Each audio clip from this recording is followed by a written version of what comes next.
Ladies and gentlemen, thank you so much for coming to witness history come alive. Fast forward to the present, and I would like to introduce you to the two talented young men who made this happen tonight, Steve Diobaldo and Stephen Cedars, the playwright and director. What we thought we would do is to try to just bridge the past with the present.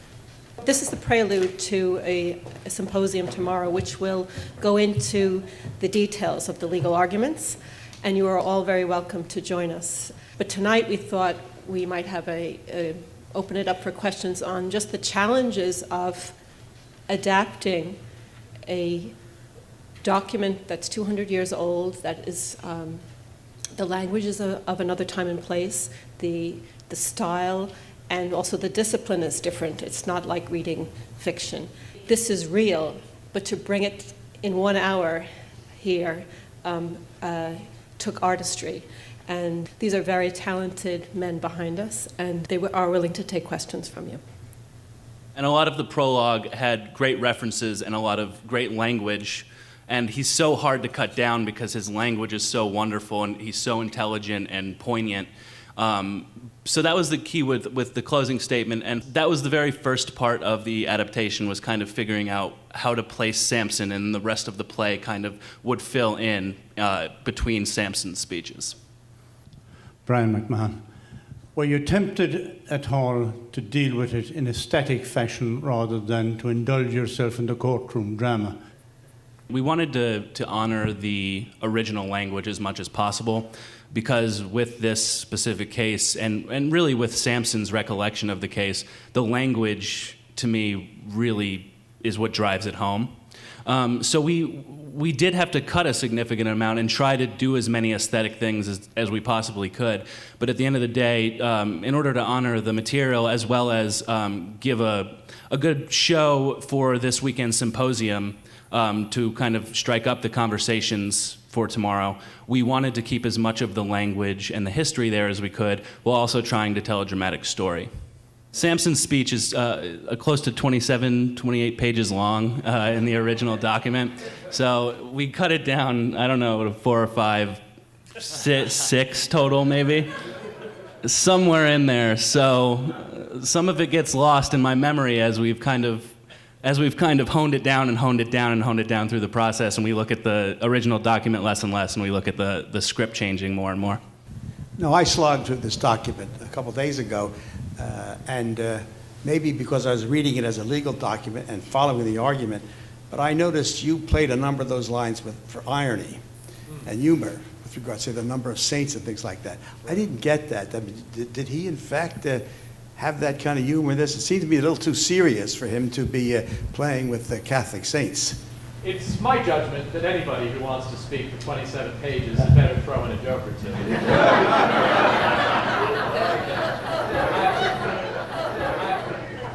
but not to be glib. I think, one answer is that these lists, these incredible lists he comes up with, maybe they're not jokes necessarily. You feel as if they would have gotten a kind of a laughing response, but more it was a demonstration of his great facility. That he could talk for 27 pages, that he could come up with these lists on the fly. I mean, that's a very tough thing to do. I got a certain irony from him in that at moments he is clearly extremely passionate about the topic. He also must have surely recognized that no one can take just fire breathing, for however many hours it would have taken him to say all this. I thought I saw some basis for the actual person having been ironic, or at least knowing how to get a joke, knowing how to play his audience. But also I found it the most accessible interpretation for because we are kind of somewhere between just a reading of a transcript and a play. And Clinton wasn't at all funny, so you would have all left after 20 minutes if we hadn't found some character that had a bit of humor to him. And going off that, I would just like to ask Stephen to kind of talk a little bit about directing the actors with this material to find those levels. Right.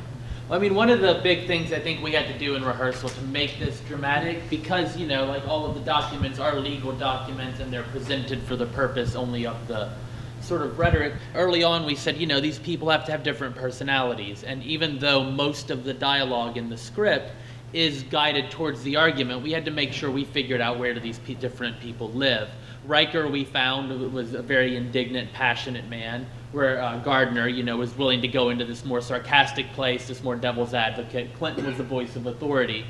And it made sense that it would fall to Sampson to be sort of the trickster of the group. Not only because he has the jokes in the same way Adam spoke of it, but also because he's the narrator. He's the one who's sort of calling this into being. And I think the way Steve wrote this is it gives him this sort of power over the world. He's telling the story. If he wanted to tell it a different way, he could do that. And so it made total sense that he should, I mean, that figure should have fun with it. And then secondly, you know, on top of a different personality, I think one challenge that we had from the first time we talked is it's got to be accessible. It's got to be engaging. And so if he came in giving it as fire-breathing and as this argument that you cannot ignore, I think then there would have been a much more didactic tone to it than there was. I think that some of the fun, some of the sort of immediacy that we got would have been gone. It was really important that he could laugh at himself and that he could say, like, the story's also supposed to be important and engaging, not just a lesson you're supposed to learn. Since this was a major issue of the day, what was the press coverage? And when you were doing the play, writing it, did you think of giving a quick take on the pressures outside the court? Because all eyes must have been on it. Briefly, I mean, the trustees meeting was as close as we got to the outside of what was going on outside of the courtroom. So we did have sort of the, as Stephen likes to call it, hubbub of the trustees meeting and the fire that was there. But as far as the coverage surrounding the case, it didn't have a place in the play necessarily. No, and if you look at the district attorney's records in the municipal archives, the entries in the ledgers, this is just one of dozens and dozens of petty theft crimes being prosecuted. No one knows that it's going to become an argument that it did. It happens in the courtroom, and the trustee's decision to press it is what changes it from being just a theft into something else. So the press is not aware of it, but Sampson puts it into print very fast. This is June, and the first editions are out in October, selling in Baltimore and in Charleston and other places. He knew what he had in his hands. This is a team effort. This is 18 months in the making. This is the opening act for tomorrow and for Sunday, and it could not have been possible without Cormac O'Malley and George Doherty. Please stand. Please.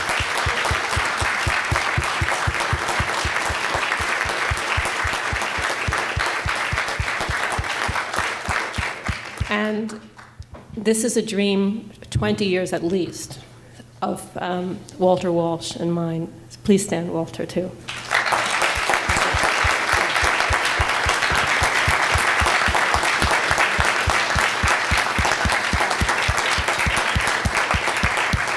And we are privileged tonight also to have the descendants of Richard Riker in the audience, and also of another United Irishman who was in the same group, Thomas Addis Emmet.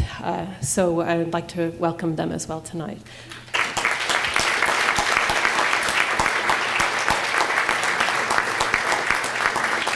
And special thanks to President Sexton for his cameo, and to a terrific stage crew I have, and thank you all for coming tonight.